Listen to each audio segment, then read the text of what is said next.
കർത്താവായ യേശു ക്രിസ്തുവിൻ്റെ നാമത്തിൽ എല്ലാവർക്കും ക്രിസ്തീയ വന്ദനത്തെ നേരുന്നു. ഇന്ന് പകലിൽ അല്പസമയം ദൈവവചനത്തിൽ നിന്ന് ചിന്തിക്കാം, ദൈവവചനത്തിൽ നിന്ന് ധ്യാനിക്കാം, ആ ദൈവ സാന്നിധ്യം അനുഭവിപ്പാൻ ദൈവം നമ്മളെ സഹായിക്കുമാറാകട്ടെ. അല്പസമയം നമ്മുടെ ചിന്തകളെയും നമ്മുടെ നോക്കങ്ങളെയും ഈ വീഡിയോ കാണുന്ന എല്ലാവരും ഈ ദൈവവചനത്തിലോട്ട് അല്പസമയം ഒന്ന് നമ്മുടെ ഹൃദയങ്ങളെ, നമ്മുടെ ചിന്തകളെയൊക്കെ അങ്ങോട്ടേക്ക് ഒന്ന് തിരിക്കാം. ദൈവം നമ്മളെ സഹായിക്കട്ടെ. നമുക്കറിയാം, ഒരു വർഷം നമ്മളെ വിട്ട് കടന്നുപോയി. പുതിയൊരു വർഷവും പുതിയൊരു മാസവും ദൈവം നമുക്ക് നൽകിയിരിക്കുന്നു. ഈ ജനുവരി മാസത്തിൽ ദൈവം നമ്മളോട് എന്താണ് സംസാരിക്കാനുള്ളത് അത് നമുക്ക് കേൾക്കാം. ദൈവം നമ്മളെ സഹായിക്കട്ടെ. ആ ചിന്തയ്ക്കായി, ദൈവവചന ചിന്തയ്ക്കായി നമുക്കൊരു വേദവാക്യം വായിക്കാം. സങ്കീർത്തന പുസ്തകം 3-ാം അധ്യായം അതിൻ്റെ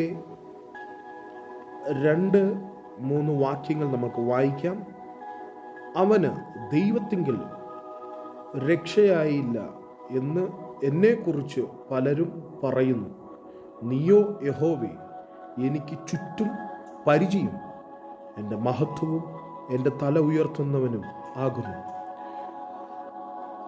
നമുക്കറിയാം, ദാവീദ് രചിച്ച ഒരു സങ്കീർത്തന ഭാഗമാണ് ഇതെന്ന് നമുക്കറിയാം, 3-ാം സങ്കീർത്തനം. എന്നാൽ അതിനകത്ത് വളരെ കൃത്യമായി ഒരു പദം ഇങ്ങനെ അതിനകത്ത് കാണുന്നു. നീ യഹോവേ എനിക്ക് ചുറ്റും പരിചയം, എൻ്റെ മഹത്വവും എൻ്റെ തല ഉയർത്തുന്നവനും ആകുന്നു എന്ന് ദൈവവചനം പറയുന്നു. ഈ എന്നെ കേൾക്കുന്ന പ്രിയ ദൈവജനമേ, ഇന്ന് ദൈവാത്മാവിൽ എനിക്ക് നിങ്ങളോട് സംസാരിപ്പാനുള്ള ഒരു കാര്യമെന്ന് പറയുന്നതാണ്, നമ്മുടെ തലകളെ ഉയർത്തുന്ന, നമ്മുടെ തലയെ ഉയർത്തുവാൻ കഴിയുന്ന ഈ നാളുകളിൽ, കഴിഞ്ഞ നാളുകളിൽ ഒക്കെ നമ്മൾ നമ്മുടെ തലകളെ കുനിച്ച് നമ്മുടെ തലയെ ഉയർത്തുവാൻ കഴിയാതെ പലവിധമായ വിഷയത്തിനകത്തൂടെ നമ്മൾ കടന്നുപോയി. പലവിധമായ പ്രതിസന്ധികൾ നമ്മളെ മുറിവേൽപ്പിക്കുന്ന പലവിധമായ വിഷയങ്ങൾ നമ്മുടെ ജീവിതത്തിനകത്ത് വരുവാനിടയായിത്തീർന്നു. എന്നാൽ ഇന്ന് ദൈവത്തിൻ്റെ വചനം പറയുന്നു, നിന്റെ തലയെ ഉയർത്തുന്നവൻ നിന്നോട് കൂടെയുണ്ട്. നിന്റെ തലയെ ഉയർത്തുവാൻ തക്കവണ്ണം അവൻ നിന്നോട് കൂടെ ഇരുന്ന് നിന്റെ തലയെ ഉയർത്തുമെന്ന്. ലോകം നിന്റെ തലയെ കുനിക്കുമെങ്കിൽ, ലോകത്തിൻ്റെ മുന്നിൽ നീ തല കുനിക്കപ്പെട്ടവനായി, വീട്ടുകാരുടെ മുന്നിൽ, നിന്റെ നാട്ടുകാരുടെ മുന്നിൽ, നിന്റെ ദേശത്തിൻ്റെ മുന്നിൽ നിന്റെ തലയെ നീ കുനിച്ചു നിൽക്കുന്ന അനുഭവം നിന്റെ ജീവിതത്തിനകത്തുണ്ടായെങ്കിൽ, എന്നാൽ ഇന്ന് പകല് ദൈവവചനം ഇപ്രകാരം ദൈവാത്മാവിലൂടെ ഇടപെടുന്നു. നിന്റെ തലയെ ഉയർത്തുന്നവൻ ഈ 2024 ഈ ജനുവരി മാസത്തിലും ഈ എപ്പോഴും നിന്നോട് ഈ 2024 ഈ വർഷം നിന്റെ തലയെ ഉയർത്തുന്നതാക്കി തീർക്കുമെന്ന് ഇന്ന് പകലിൽ ആ ഒരു തിരിച്ചറിവ് നമ്മുടെ അകത്തുണ്ടായിരിക്കട്ടെ. നമ്മുടെ തലയെ ഉയർത്തുന്നവൻ, നമ്മുടെ തലയെ ഉയർത്തുന്നവൻ നമ്മോട് കൂടെയുണ്ട്. നമ്മുടെ തലയെ ഉയർത്തി അവൻ നമ്മളെ മാനിക്കാൻ പോകുകയാണ്. ദേശം നിന്നെ നിന്ദിച്ചു കാണും, നിന്റെ കുടുംബക്കാർ കഴിഞ്ഞ നാളുകളിൽ നിന്നെ പരിഹസിച്ചു കാണും, നിന്റെ വീട്ടുകാർ നിന്നെ പരിഹസിച്ചു കാണും, നിന്റെ കൂടെ ഇരിക്കുന്ന ഭാര്യ ചിലപ്പോൾ നിന്നെ പരിഹസിച്ചിട്ടുണ്ടാവാം, നിന്റെ വീട്ടുകാർ നിന്നെ പരിഹസിച്ചിട്ടുണ്ടാകാം, നിന്റെ സുഹൃത്തുക്കൾ നിന്നെ പരിഹസിച്ചിട്ടുണ്ടാകാം. എന്നാൽ നിന്റെ തല കുനിക്കപ്പെട്ട സമയങ്ങളിൽ തൊട്ട്, നിന്റെ ഈ തല കുനിക്കപ്പെട്ട നീൻ്റെ ഈ അവസ്ഥയിൽ എന്നെ കേൾക്കുന്ന പ്രിയ ദൈവജനമേ, നിന്റെ തല ഉയർത്തുന്നവൻ നിന്നോട് കൂടെയുണ്ട്. ആ കർത്താവായ യേശു ക്രിസ്തുവിൽ വിശ്വസിക്കുക. നിന്റെ തലയെ ഉയർത്തുന്ന ദൈവം നിന്നോട് കൂടെയുണ്ട്. പലരും പറഞ്ഞു, നീ ദൈവത്തെ ആരാധിച്ചിട്ട് നിനക്കൊരു രക്ഷയും കാണുന്നില്ലല്ലോ, ഒന്നും നിനക്കില്ലല്ലോ എന്ന് പലരും നിന്നെ നിന്ദിച്ചിട്ടുണ്ടാവാം, നിന്നെ പരിഹസിച്ചിട്ടുണ്ടാകാം. എന്നാൽ എന്നെ കേൾക്കുന്ന പ്രിയ ദൈവജനമേ, ഇന്ന് നിന്റെ അവസ്ഥകൾക്ക് മാറ്റം വരുത്തുന്ന ഒരു ദൈവിക പ്രവൃത്തി നിന്നിൽ വെളിപ്പെടും.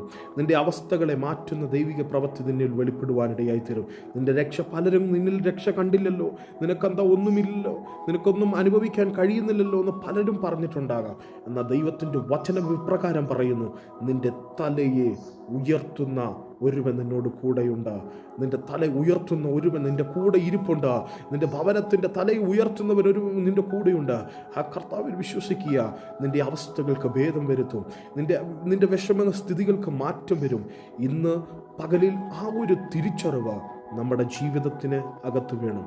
എന്നിട്ട് പറയുന്നൊരു കാര്യമുണ്ട്, എൻ്റെ മഹത്വം, എൻ്റെ തലയെ ഉയർത്തുന്നവൻ ആകുന്നു. എന്ന് വെച്ചാൽ ദൈവത്തിൻ്റെ മഹത്വം കൊണ്ട് നമ്മുടെ തല ഉയർത്തും. നമുക്കറിയാം, യോഹന്നാൻ്റെ സുവിശേഷത്തിനകത്ത് പഠിക്കുമ്പോൾ അവിടെ വായിക്കുന്ന ഒരു പദം ഞാനിങ്ങനെ പറയാം. എനിക്ക് വളരെ ഇഷ്ടമുള്ളൊരു കാര്യമാണ്. യേശു കർത്താവിൻ്റെ പ്രാർത്ഥന ഇപ്രകാരം അവിടെ കാണുന്നു: പിതാവേ, നീ എനിക്ക് തന്നിട്ടുള്ള മഹത്വം ഞാൻ ഇവർക്ക് കൊടുക്കുകയാ. ആരാണ് ഇവർ? നമ്മളെക്കുറിച്ചാണ് വചനം പറയുന്നത്. യേശു കർത്താവിൻ്റെ അവസാനത്തെ പ്രാർത്ഥനയ്ക്കകത്ത് കർത്താവ് പറഞ്ഞു, നീ എനിക്ക് തന്നിട്ടുള്ള മഹത്വം ഞാൻ ഇവർക്ക് നൽകുകയാണെന്ന്. അങ്ങനെയെങ്കിൽ ഇന്ന് പകലിൽ ആ ദൈവത്തിൻ്റെ മഹത്വം നീ കൈപിടിക്കുവാൻ, ആ മഹത്വത്തിനകത്ത് നീയുമൊന്ന് കൈപിടിച്ചാൽ നിന്റെ അവസ്ഥയ്ക്ക് മാറ്റം വരും. നിന്റെ പ്രശ്നങ്ങൾക്കും നിന്റെ പ്രതിസന്ധികൾക്കും മാറ്റം വരുവാനിടയായിത്തീരും. നിന്റെ എല്ലാ പരാജയ അവസ്ഥകളും നിന്നിൽ നിന്ന് മാറുവാനിടയായിത്തീരും.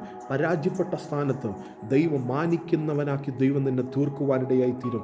അതുകൊണ്ട് ഈ ദിനങ്ങളിൽ നീ ദൈവസന്നിധിയിൽ അല്പസമയം ഇരുന്ന് പ്രാർത്ഥിക്കാമോ? ചില നിമിഷങ്ങൾ നീ ഇത്രയും കാലം നീ പലതും ചെയ്തിട്ടുണ്ടാകാം. നീ ഉപവസിച്ച് കാണാം, നീ ചിലപ്പോൾ പ്രാർത്ഥിച്ചു കാണും. ഒന്നും നിന്റെ ജീവിതത്തിനകത്ത് നടന്നിട്ടുണ്ടാകത്തില്ല, ഒരു അനുഭവം നിനക്ക് ലഭിച്ചിട്ടുണ്ടാകത്തില്ല. പക്ഷേ ഇന്ന് ദൈവത്തിൻ്റെ വചനം പറയുന്നു, നിന്നെ മാനിക്കുന്ന ഒരുവൻ നിന്നോട് കൂടെയുണ്ട്. ദൈവസന്നിധിയിൽ അല്പസമയം നിന്റെ അവസ്ഥകളെ ദൈവസന്നിധിയിൽ ഏൽപ്പിച്ച്, നിന്റെ പ്രശ്നങ്ങളെ നിനക്ക് പരിഹാരം തരുന്ന ദൈവസന്നിധിയിൽ നീ കരഞ്ഞ് കണ്ണുനീരോടെ ദൈവസന്നിധിയിൽ പ്രാർത്ഥിച്ചാൽ ആ ദൈവം നിന്റെ തല ഉയർത്തുന്നവനാക്കി തീർക്കും. എനിക്ക് എൻ്റെ ജീവിതത്തിൽ ചെറിയൊരു അനുഭവമുണ്ട്. എൻ്റെ സ്കൂളിൽ എല്ലാം ഞാൻ വളരെ നിന്ദിതനായി തീർന്നൊരു അനുഭവം എൻ്റെ ജീവിതത്തിലുണ്ട്. പഠിക്കുന്ന കാലഘട്ടത്തിലെല്ലാം വളരെ നിന്ദിക്കപ്പെട്ട ഒരു അനുഭവം എൻ്റെ ജീവിതത്തിലുണ്ടായിട്ടുണ്ട്. അപ്പോഴൊക്കെയും ഞാൻ എൻ്റെ ജീവിതത്തിൽ ഞാൻ എന്ത് ചെയ്യും, എന്താകുമെന്ന് പലരും ചോദിച്ചപ്പോൾ ഞാനൊരു സുവിശേഷകനാകുമെന്ന് ഞാൻ പലരോടും പറഞ്ഞിട്ടുണ്ട്. അപ്പോഴും പലരും എന്നെ കളിയാക്കി ചിരിച്ചിട്ടുണ്ട്.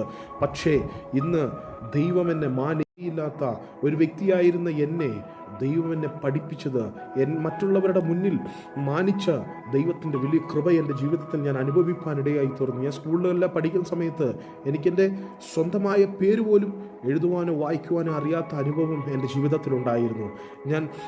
എന്നെ പലരും കളിയാക്കിയിട്ടുണ്ട്. പക്ഷേ ഞാൻ പറയട്ടെ, എൻ്റെ ജീവിതത്തെ മാറ്റിമറിച്ചൊരു സുവിശേഷമുണ്ട്.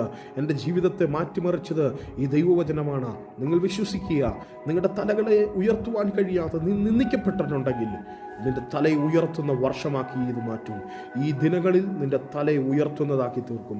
ഈ ദിനങ്ങളിൽ നിന്റെ തല ഉയർന്നു നിൽക്കും.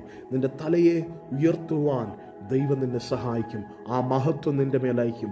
ആ മഹത്വം നിന്റെ മേൽ വന്നു കഴിയുമ്പോൾ നിന്റെ തലയെ ഉയർത്തിപ്പിടിക്കുവാൻ നിനക്ക് കഴിയും. നീ ആരുടെ മുന്നിൽ നിന്ദിക്കപ്പെടുവാൻ ഇടവരുത്തില്ല. കാരണം ദൈവത്തിൻ്റെ മഹത്വം നിന്റെ മേലുണ്ട്.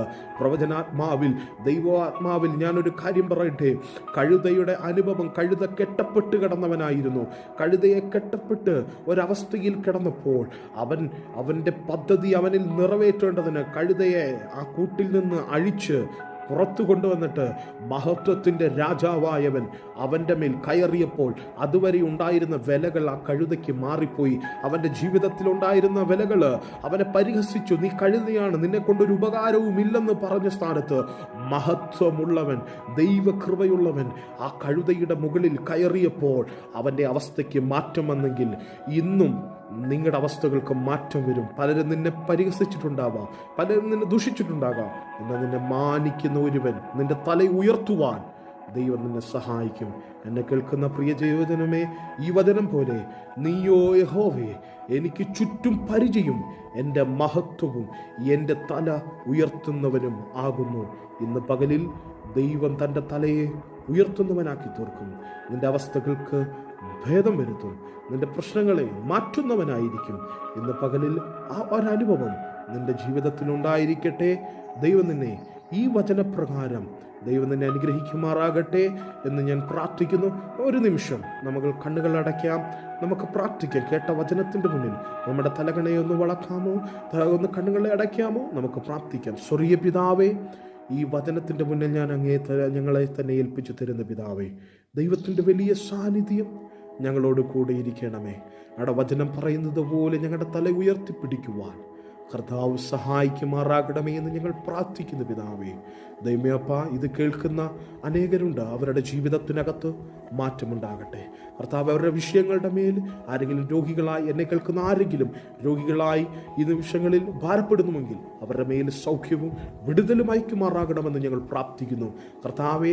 ആരെങ്കിലും ട്യൂമറിൻ്റെ വിഷയങ്ങളാലോ കർത്താവെ, ദൈവമേ അപ്പ, തലവേദനകളാൽ, മൈഗ്രെയിൻ്റെ പ്രശ്നത്താൽ കർത്താവ് ഭാരപ്പെടുന്നവരെല്ലാം ദൈവം സൗഖ്യമാക്കുമാറാകണമെന്ന് ഞങ്ങൾ പ്രാർത്ഥിക്കുന്നു പിതാവേ. ഈ വചനങ്ങളാൽ കർത്താവെ അവിടുന്ന് അനുഗ്രഹിച്ച് ആശ്വസിപ്പിക്കുമാറാകണമെന്ന് ഞങ്ങൾ പ്രാർത്ഥിക്കുന്നു. പ്രാർത്ഥന കേട്ടതിന് നന്ദി, യേശു ക്രിസ്തുവിൻ്റെ നാമത്തിൽ തന്നെ, ആമേൻ. കർത്താവായ ദൈവത്തിൻ്റെ സാന്നിധ്യം നമ്മളോട് എപ്പോഴും ഇരിക്കുമാറാകട്ടെ. ദൈവം നമ്മളെ അനുഗ്രഹിക്കട്ടെ. God bless you all. Thank you.